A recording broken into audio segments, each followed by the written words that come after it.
Hello guys, good morning. I hope आप लोग ठीक होंगे, मैं भी ठीक हूँ। यहाँ देखिए मॉर्निंग टाइम में मेरे बच्चे कैसे खेल रहे हैं आपस में। कैरम बोर्ड के पीछे लड़ाई भी कर रहे थे। मैं अपने बेटे से कह रही थी उसके साथ शेयर कर दूँ, लेकिन वो शेयर नहीं कर रहा था। क्या था, मम्मा ये मेरा गेम ख़राब कर देगी। और इतना इन लोगों का एज डिफरेंस भी है, फिर भी लोग फाइट करते हैं। देखिए, फिर मैं किचन में आई, मुझे थोड़ा सा वर्क करना था यहाँ पे। मुझे अपनी बेटी के लिए एप्पल वगैरह बॉयल करना था, तो इसीलिए मैं वही बर्तन वगैरह निकाल रही थी और रख रही थी एप्पल बॉयल करने के लिए। तो क्या था कि ये वाला है एप्पल, मैं हम लोग वही वाला एप्पल यूज़ करते हैं, बट इस बार वाला एप्पल पता नहीं कैसा था। मैंने बॉयल तो किया बट वो बहुत ज़्यादा हार्ड रह गया था, तो वो मैश नहीं हो पा रहा था। मैं ट्राई कर रही थी जल्दी से मैश करने का, तो मैं उसको मैश कर आ रही थी, फिर भी वो हार्ड हार्ड रह रहा था। उसमें बहुत ज़्यादा फोर्सफुली मुझे करना पड़ा। मैंने नाइफ से कट किया उसको, हो ही नहीं रहा था, वरना यूजुअली हो जाता है। क्योंकि पता नहीं, मुझे लग रहा है कि थोड़ा सा पुराना एप्पल या कुछ तो होगा उसमें डिफरेंस, वरना हमेशा तो अच्छे ही निकलते हैं एप्पल, जल्दी बॉयल हो जाते हैं और स्मूथ हो जाते हैं, सॉफ्ट। तो वही मैं ट्राई कर रही थी, फिर फाइनली मैंने कर लिया अच्छे से।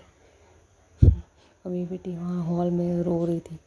उसको अगर टाइम पर नहीं खिलाओ ना तो फिर बहुत ज़्यादा वो हो जाती है, क्रैंकी हो जाती है। फिर जल्दी से मैंने मैश किया, फिर मैंने उसको बोल में सर्व किया। मैं दे के आई उसकी नैनी को खिलाने के लिए। और पानी भी मैंने रखा, क्योंकि वो वार्म वाटर ही देती हूँ मैं उसे, क्योंकि यहाँ बेंगलोर का वेदर ख़राब रहता है, इसलिए वार्म वाटर ही देती हूँ मैं अपने दोनों बच्चों को मोस्टली। एटलीस्ट मॉर्निंग में तो देती हूँ, और छोटी बेटी को तो मैं हमेशा ही वार्म वाटर ही देती हूँ। बेटे को कभी कभी दे देती हूँ नॉर्मल पानी, बट मॉर्निंग में मैं दोनों को ही वार्म देती हूँ। देखिए, खड़े होने का ट्राई कर रही है चलने के लिए। काफ़ी हद तक तो चल ही लेती है, बट थोड़ा सा डरती है। अपने आप ही हम लोग को एनकरेज कर रहे थे चलने के लिए। गाइस, ये है मेरा बैंगल कलेक्शन, और मैंने बहुत ही बुरी तरीके से मैस ही करके रखा हुआ है।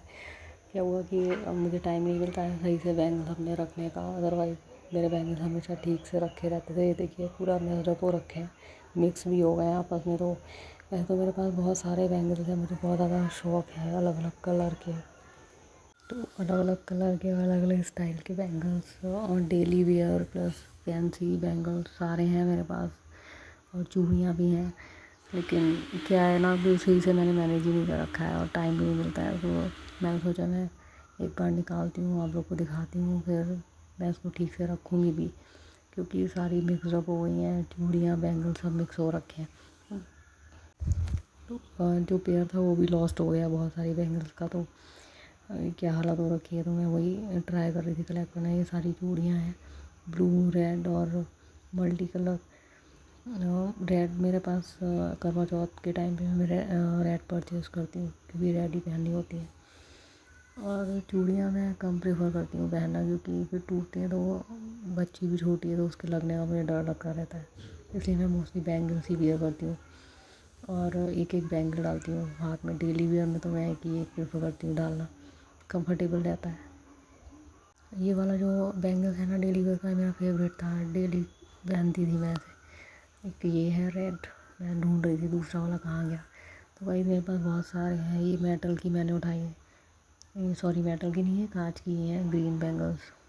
तो इसकी मैं साइड वाले ढूंढ रही थी, जो गोल्डन होते हैं ना पेयर में लगाने वाले, वो मिल गए फाइनली। तो मैं उठा के अलग लग रही थी। क्या होता है ना, मुझे बहुत ज़्यादा शौक़ है। वैसे मैं पहनती तो एक ही होगी, तो मुझे चाहिए कि मेरे पास हो हर टाइप के। अगर कहीं जाना पड़े तो एटलीस्ट ड्रेस की मैचिंग का हो, और अगर नॉर्मल ड्रेस है तो सिंपल हो, अगर थोड़ा सा फैंसी ड्रेस है तो उसके साथ मैं पहनती हूँ।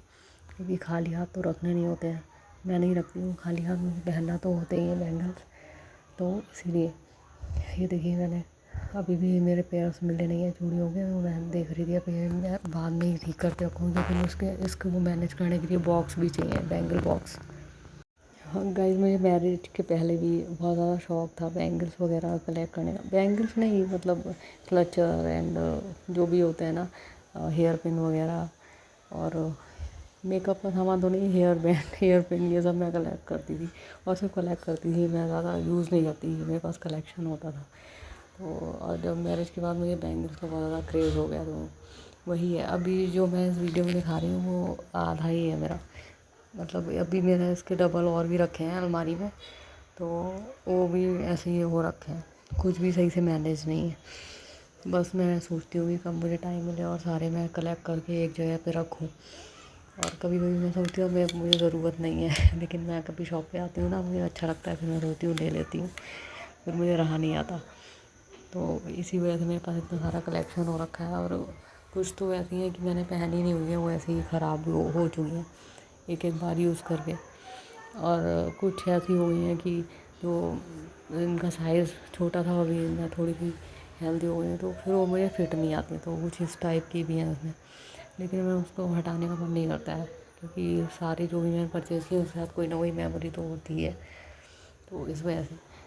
और कुछ बैंगल्स मेरे मैरिज के भी थे, ये रेड, अभी दिखाऊंगी मैं आपको, शायद इसमें है या नहीं मुझे खुद भी नहीं पता है। रेड बैंगल्स जो थे वो बड़े वाले, वो मेरे मैरिज के थे। ये बैंगल्स का पेयर मैंने महाराष्ट्र से परचेज़ किए थे। इसका तो एक मिल ही नहीं रहा है मुझे, जो थोड़ा मोटा वाला है ना उसका मुझे मिल भी नहीं रहा, तो मैं सोच रही थी कहाँ रख दिया मैंने।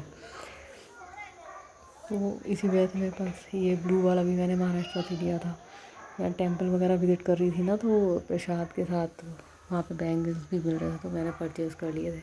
लेकिन अब ये वाला मेरे फिट ही नहीं आता है, थोड़ी सी हेल्दी हो गई है इस वजह से।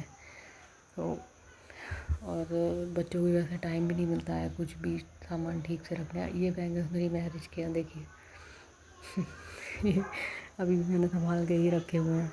ये मैरिज के बैंगल्स थे जो मुझे वहीं से मिले थे, मेरी विदाई के बाद जब मैं ससुराल पहुंची थी ना, तो वो वहाँ से मुझे पहनाए गए थे। यहाँ से मैंने लहंगे के साथ वो चूड़ा जो होता है ना वो पहना था। तो फिर जब मैं वहाँ पर पहुँची अपने ससुराल में, तो उसके बाद मुझे वहाँ पे उन लोगों ने आई थिंक सीप बोलते हैं उसको, उस टाइप के, मुझे लग रहा है वही है, सीप के बैंगल्स थे वो रेड वाले। और वो तो 2 का ही पेयर था, मेरे पास काफ़ी थे जो टूट चुके थे, तो यही आखिरी निशानी बचा है मेरे बैंगल्स, तो मैरिज का था मेरे पास वो।